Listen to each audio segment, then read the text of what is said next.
Terima kasih Anda masih bersama kami dan bagi Anda yang baru saja bergabung, kami hadirkan kembali 3 berita utama hari ini. Tindakan Gubernur Sumatera Utara Bobi Nasution merazia kendaraan bermotor berplat polisi Aceh mengundang kritik dan tanggapan beragam.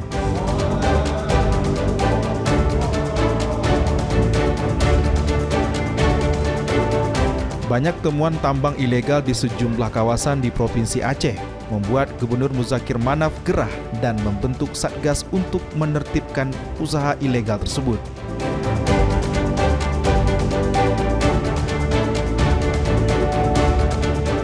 Pantai Pulau Rukui, Kabupaten Aceh Tamiang masih menjadi pesona dan tujuan wisata warga untuk berkreasi dan melepas penat.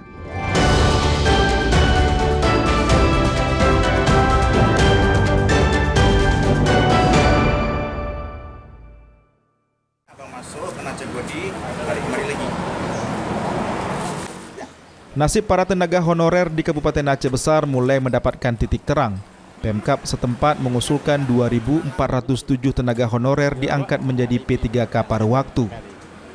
Para tenaga honorer yang diusulkan merupakan mereka yang tidak lolos formasi P3K tahun 2024. Namun Pemkab Aceh Besar masih menunggu pertimbangan teknis Badan Kepegawaian Negara untuk penertiban surat keputusan atau SK bagi P3K paruh waktu tersebut.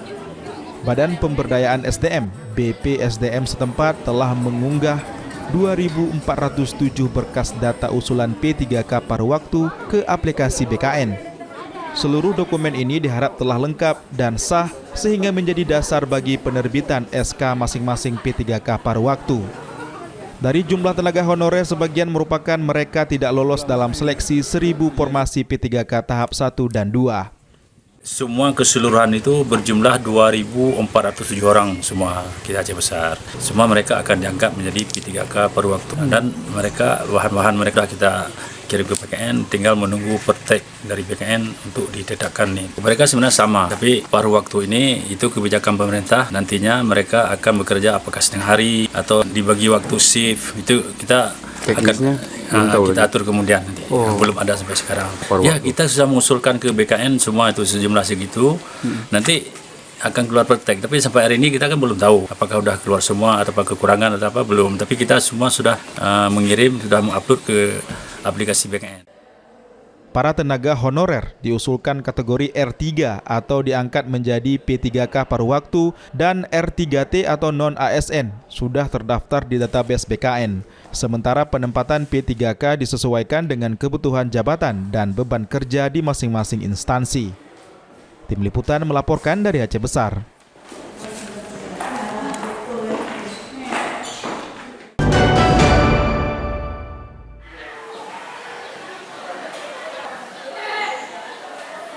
Listrik padam dan fluktuasi arus listrik di Aceh mengakibatkan sejumlah alat elektronik di SMA Lab School Universitas Syah Kuala rusak berat dan mengganggu proses belajar mengajar. Sejak Senin sore, sejumlah perangkat di sekolah tersebut mengalami ledakan dan kerusakan, mulai dari televisi, monitor kamera pengawas di ruang administrasi, hingga proyektor di salah satu kelas. Hasil pendataan tim sarana dan prasarana, sedikitnya 5 unit AC tidak lagi berfungsi, 4 adaptor komputer rusak, beserta access point, mesin absen elektronik atau fingerprint, saklar otomatis, dan sejumlah charger handphone yang meledak saat digunakan. Kerugian belum dapat ditotalkan, namun diperkirakan mencapai puluhan juta rupiah. Hendra Darmawan, Kepala SMA Lab School USK mengatakan, untuk sementara pihak sekolah terpaksa menggunakan genset untuk mendukung aktivitas pembelajaran, meski daya terbatas sehingga tidak semua fasilitas bisa digunakan. Kali beberapa ya. Nah, kami memang belum menotalkan ya, belum mentotalkan berapa biaya kerusakan. Tapi dengan kejadian pada hari itu, kemarin dan hari ini sudah sedikit terganggu ya, sedikit terganggu proses belajar mengajar karena ada beberapa listrik juga sampai hari ini juga masih hidup mati gitu kan. Nah, terpaksa tadi kemarin kita hidupkan genset aja untuk menghindari kerusakan akibat itu. Kronologinya sih kemarin cuma lagi duduk aja gitu kan, terus tiba-tiba lampunya mati, terus kayak konslet gitu, ada suara ledakan dari infocusnya, keluar asap doang. Gitu. Harapannya mungkin segera dibenerin aja Bang, biar nggak terganggu lagi proses belajar mengajar. Demi keamanan, seluruh perangkat elektronik sementara dilepaskan dari colokan listrik dan siswa dilarang mengisi daya telepon genggam hingga kondisi listrik kembali stabil. Diharapkan PLN dapat memberikan informasi dan solusi yang lebih baik agar kejadian serupa tidak terulang dan proses belajar mengajar dapat kembali normal tanpa gangguan. Mufti Tamrin melaporkan dari Banda Aceh.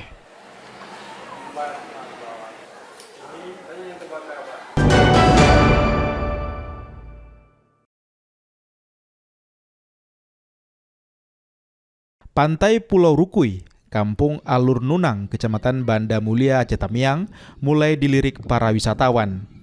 Objek wisata pantai yang tersembunyi ini mulai ramai dikunjungi meski harus menempuh perjalanan jauh dari pusat kota Kuala Simpang, ibu kota Aceh Tamiang. Perjalanan ke lokasi sekitar 1 jam tidak menjadi masalah lantaran sepanjang perjalanan ditemani pepohonan yang rindang, sehingga Pantai Pulau Rukui menjadi salah satu lokasi wisata favorit pengunjung. Keindahan pantai dipadu dengan rindangnya pepohonan membuat pengunjung betah untuk berlama-lama. Mereka juga bisa mandi di pantai yang landai dan aman. Saat ini kami sedang berada di Pantai Pulau Rukui, Aceh Tamiang. Suasananya indah, asik, seru untuk berliburan bareng keluarga. Kering. Kadang kalau misalnya libur, kemari bareng keluarga. Pengunjung juga dapat menikmati makanan sambil berteduh dan mengawasi anak-anaknya mandi. Pengunjung memilih berwisata ke pantai ini karena viral di media sosial. Sering karena deket, jadi ya bolak-balik aja kalau lagi bosan gitu. Toilet mungkin masing-masing gede orang jualan gitu kan, tapi kalau jalan udah lumayan bagus, bisa masuk mobil juga. Biasanya tuh bakar-bakar kan sambil piknik sama keluarga. Bagi Anda yang suka wisata pantai, tak salahnya mencoba singgah Pantai Pulau Rukui di Aceh Tamiang. Tim Liputan melaporkan dari Aceh Tamiang. Informasi tadi mengakhiri jumpa kita. Atas nama rekan yang bertugas, saya Adila Heriatul mengucapkan terima kasih atas kebersamaan Anda. Selamat beraktivitas dan sampai jumpa. Wassalamualaikum warahmatullahi wabarakatuh.